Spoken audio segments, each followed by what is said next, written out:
Hi guys, it's Yemi. Welcome back to my channel. Today I'm going to be talking about my breast reduction surgery. I just got the surgery around 2 months ago. It's going to be 2 months tomorrow.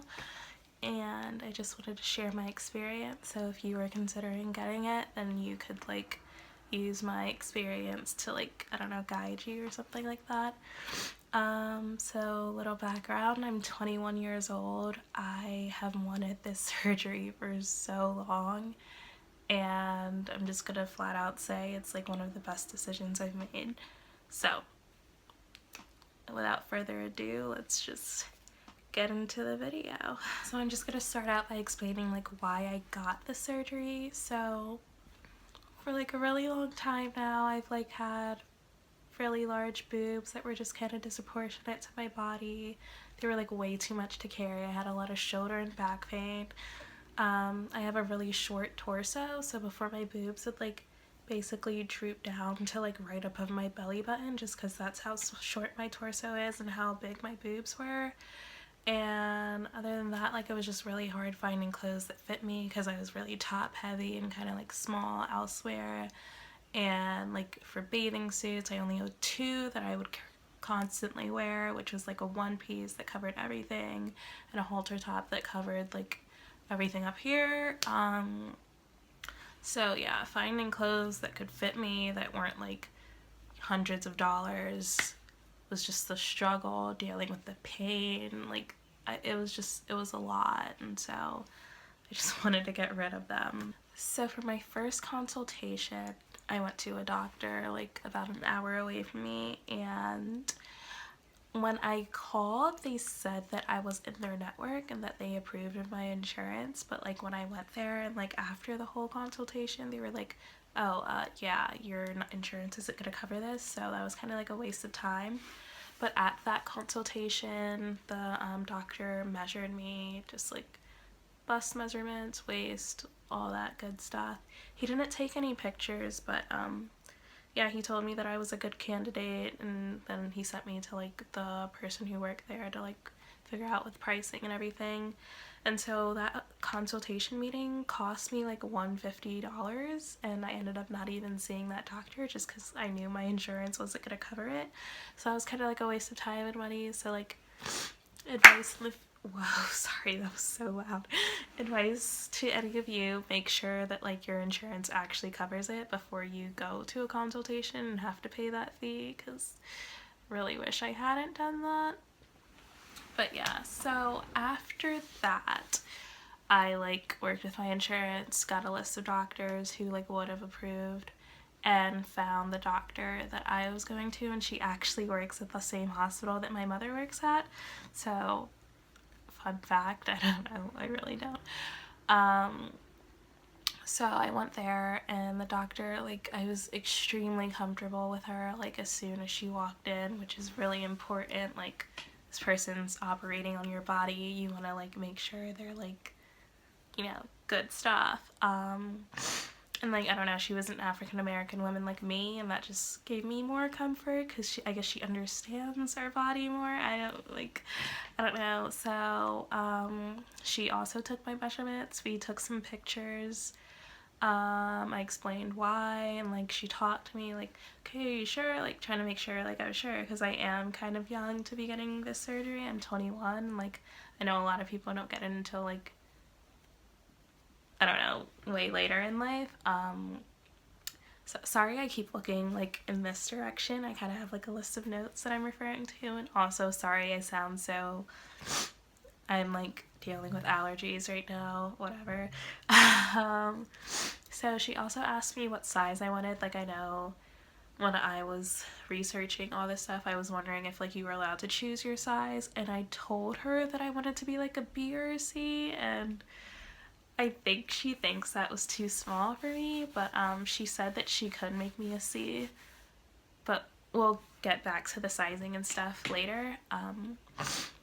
So yeah, pictures, measurements, talking about the entire process, and how they would do the incisions and all that stuff. And yeah, she basically said I was a good candidate, and that we would work with insurance to get them to cover it. And so the insurance process, like getting them to like cover it or approve of it, was the longest process ever. And I feel like it wasn't like my insurance's fault, it was more of like my physician's fault. Um, we'll get into that later too. Okay, so basically my insurance, their requirements are that you have to be at least 18 years old or like your breasts have stopped developing, which I am. Woo. You have to have at least 3 months documentation that you have been experiencing the back pain. And so I like made an appointment with my physician, told her, yeah, I really want to do this, like I've been having back pain for years. And then like after that I had to go like up for a follow-up appointment 3 months later, and then she documented that, and that was basically my documentation of having the pain. So woo. I also had to make sure that the pain wasn't like it was actually due to my breast and not due to something else like scoliosis. So I did get an x-ray which showed that like everything was fine with my spine and all that stuff, but it also showed that I was having neck spasms, which could have been caused by my breasts as well, which awesome, like another reason for insurance to cover it. Thank you. You also had to like, the pictures had to show that you had like marks from your breast, like shoulder grooving, and that your breasts were like really large for your frame. And the doctor also had to take out at least 300 grams of tissue. I don't know how much my doctor took out, but I'm assuming it was that much since that's what my insurance required.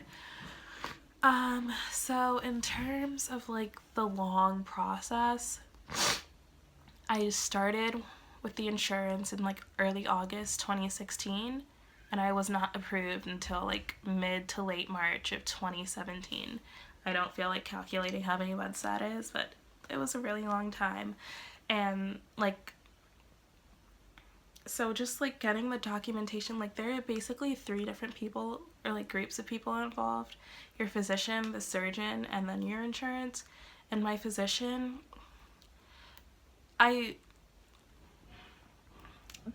basically their office was kind of like unproductive, and it took them forever to get documents sent out to like who they had to get them sent out to.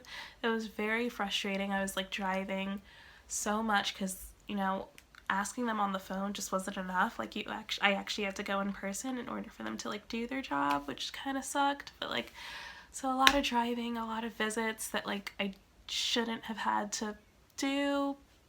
And it just like, there was problems with their fax machine, so they couldn't get stuff over to like the surgeon or the insurance, and all. It was just like a lot. And that was probably like the worst part of the pre-surgery or whatever. Like I actually gave up for like a point in time. I was like, okay, like this is just a lot, maybe I should just deal with my breast.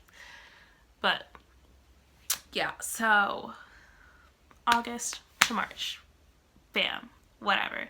Finally got approved in March, and set my surgery date to April 10th. And so the days leading up to surgery, I had a pre-op appointment in which like she gave me my prescription. So she gave me an antibacterial gel that I had to use like in the shower for the 2 days before the surgery. She gave me a Percocet prescription for pain afterwards, and then she gave me antibiotics to like combat viruses, whatever. I also had to get blood work done, and she told me that I should start taking multivitamins and drinking a lot of water. I already drink a lot of water, so that wasn't a problem, but like the vitamins were really hard to keep up with, so I kind of didn't really do that as often as I should have. Whoops. So the day of the surgery, I was set to go into the hospital at 10:30 a.m. My surgery wasn't until 12:30 p.m. There they just like did normal stuff, anesthesia, hospital. I just, you know, however surgeries go. My surgery took about 3 hours, I think. I know that so we started at 12:30, and I was basically up and ready to go like at 5, and I was home at like 5:30. So it basically took all day, but it was an in and out thing. After the surgery, I was just really tired. Like, I felt some pain, but it kind of felt like numb. I don't know, but it wasn't as bad as I thought it would be, which was great. And so I took a Percocet and basically slept the whole day. And then the days afterwards, the second day was probably the worst pain, but it still wasn't like horrible. I didn't really have an appetite either. Like, I tried eating soup because I was only allowed to eat like soup and applesauce per my doctors or my surgeons. That's what she said I had to do.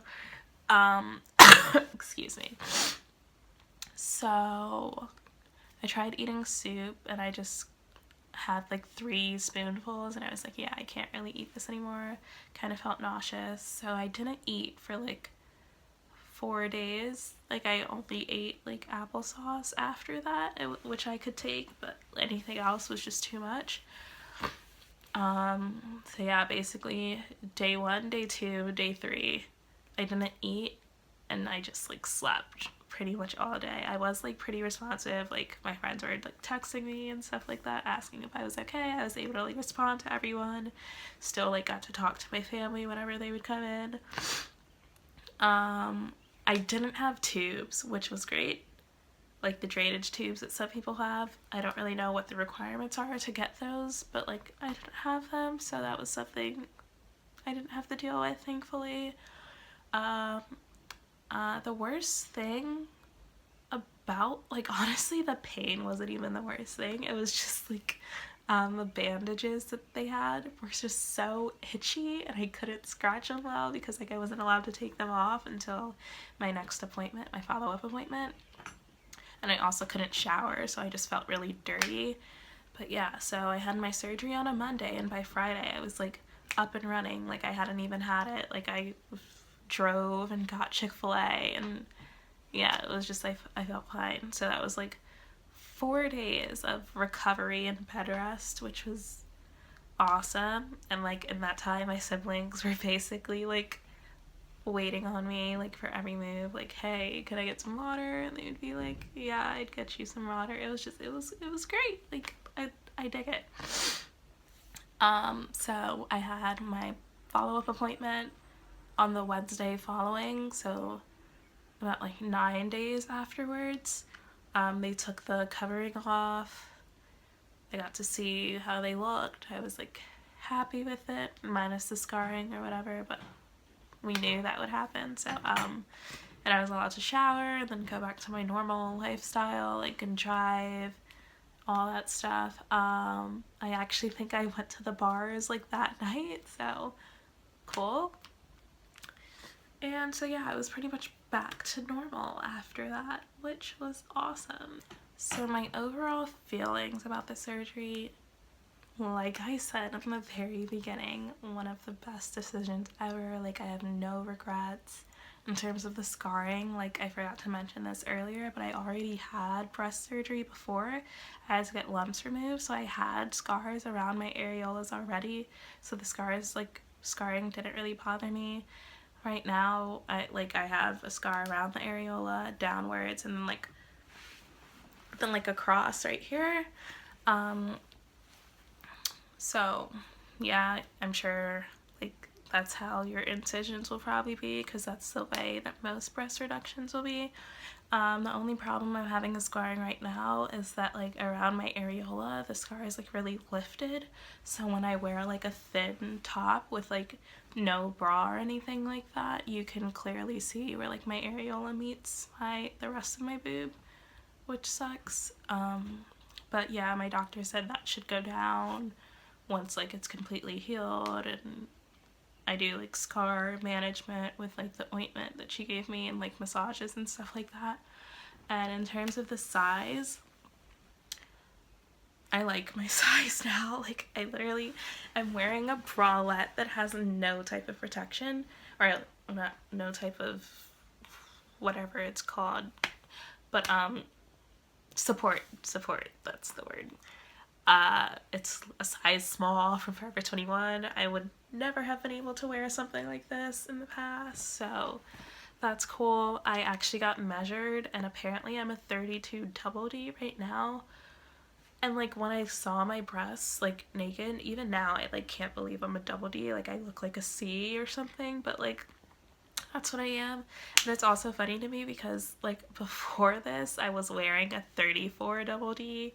So clearly I've been wearing the wrong size for years because yeah, my breasts have definitely gone down more than like just the band size. So I don't know, it was probably like an E before, and now I'm a double D, which I'm like one of the smallest double Ds that you can be. So like size, I'm happy with it.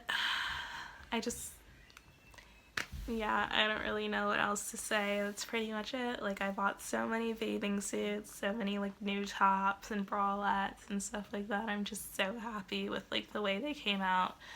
And they're like nice and perky and cool. Like the scarring, who cares, because I don't have to deal with all the problems that came with it before.